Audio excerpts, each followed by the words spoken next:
Nanamafy ny tokony rosona amin'ny fifidianana ny candidat Erajonary Mampianina nandritra ny fitsidiam-paritra izay notanterahany ny farany herinandro lasa teo ary dia tao amin'ny faritra Vatovafidy no nandalovany. Ny fanatotosana fifidianana ihany no lalana ahafahan'ny vahoaka maneho ny heviny ary mandray an-tanàna no avin'ny firenena. Io no nambaran'ny candidat Erajonary Mampianina nandritra ny fitsidiam-paritra izay notanterahany tany amin'ny faritra Vatovafidy ny farany herinandro teo.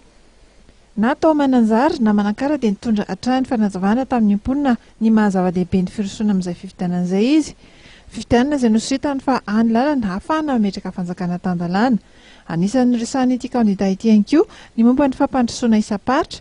Tao Mananjary ohatra dia anoresahany fa tanàna manana ny singa sy ny rafitra ahafahana mandroso izy ary ny fahavononany avy amin'ny tompon'andraikitra ao an-toerana sy ny rehetra no ilaina ahafahana mampandroso izany. Araka ny taritra voaray dia nantanteraka fitsidiana masina tao Karamalaza ihany koa ny candidat Erajonary Mampianina mivady fotoana izay nangatahany izy ireo tsodrano tamin'ny iray aman-dreny tao an-toerana. Hatramin'ny androany dia manohy ny fitsidiana ny ilany atsimo Atsinananosy ny candidat Erajonary Mampianina ka nitao farafangana azy vohipendray no nandehana ny androany.